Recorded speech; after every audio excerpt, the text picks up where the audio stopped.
Mimi naitwa Sangaine Tikwa Moreto, diwani wa kata ya Gwata, ambayo ndani ya kata ya Gwata tulipata mradi wa sekondari kupitia SEQUIP, ambayo kama baraza la maendeleo la kata, baada ya kupokea fedha hizo, tulihakikisha kwamba tunasimamia vizuri, kwa sababu tuna uhitaji wa shule hiyo ya sekondari. Tulikuwa tunatembea kilomita 22 kwenda kuitafuta elimu ya sekondari, lakini kwa sasa baada ya serikali kutukumbuka na kutujengea ile shule, imetukomboa kwa hali kubwa sana, na ndio maana tulipopata ile fedha SEQUIP tulisimama, tulihakikisha kwamba tunasimamia ili thamani ya ile fedha iweze kuonekana. Na mpaka sasa tunashukuru Mheshimiwa Rais kupitia serikali ya awamu ya 6 ambayo imeendelea kutuhakikisha kwamba tuna madarasa ya kutosha, lakini pia wanafunzi wanasoma na walimu pia wapo. Kwa majina yangu naitwa Tostao Tito Ntamaronga, ni mkazi wa kijiji hiki cha Milalazi, na kwa upande wa uongozi mimi ni mjumbe wa serikali ya kijiji cha Milalazi. Na kwanza tunashukuru kwa ujenzi wa shule ya sekondari Milalazi.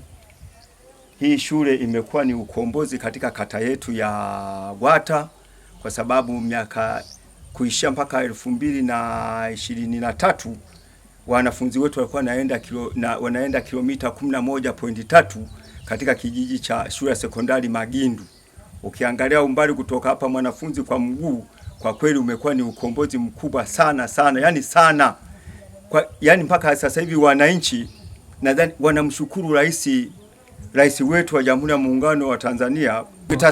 Samia Suluhu Hassan kwa jinsi ambavyo aliona umuhimu wa pekee kwamba wanafunzi wa kata ya Gwata wanapata shida sana. Kwa kweli ni kazi kubwa kumpongeza kwa kazi aliyoifanya. Sasa hivi wanafunzi wetu hakuna matatizo, wanasoma hapa karibu, ni kilomita chache. Kwa mfano wanafunzi wanaotoka kijiji cha Gwata, wanaotoka Ngwale, wanaotoka Gumba, wanaotoka kuna vijiji vingine hapo karibu ambavyo kule Umasaini. Kwa hiyo kufika hapa ni kwa wakati. Hata usafiri wanatumia ni mdogo sana, hata kwa mguu mtu anaenda, ingaje wazazi wamejitahidi kuwapa wanafunzi baisikeli za kuwasaidia. Kwa kweli narudia mara tatu, tunampongeza rais wetu kwa jitihada ambazo amezifanya, kwa sababu hii ilisababisha baadhi ya wanafunzi wa kike wapate mimba, kwa sababu walikuwa hana usafiri. Akikutana na bodaboda, nisaidie, amnampa lift, baada ya siku ngapi anaomba fadhila, matokeo yake mwanafunzi anatoka na mimba, shule inaishia hapo. Hautembei mbali mrefu sana, tunatumia tu kutembea mbali mfupi na kufika shuleni kupata elimu vizuri na iliyo bora.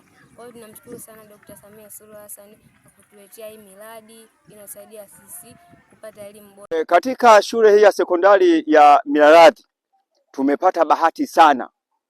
Hebu angalia jengo hili la utawala jinsi lilivyo zuri, bora. Walimu wakikaa kweli wanaona kwamba amekaa ofisini.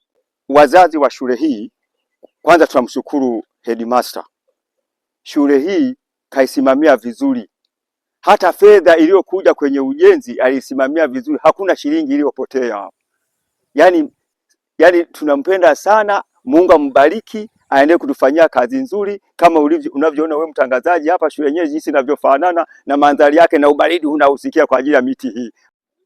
Kwa shule hii ya Milalazi imekuwa ukombozi kwetu sisi wazazi, kwa sababu kwanza imetupunguzia ile gharama ambapo kwa wakati mwingine mpaka mwanafunzi unamsindikiza ili kusudi aende shule, lakini sasa hivi haipo. Baada ya kumsindikiza tunaenda shamba kulima. Kwa hiyo hatuna wasiwasi tena na kusema kwamba mtoto wangu sijui atakuwa hapa, yupo karibu na yuko salama.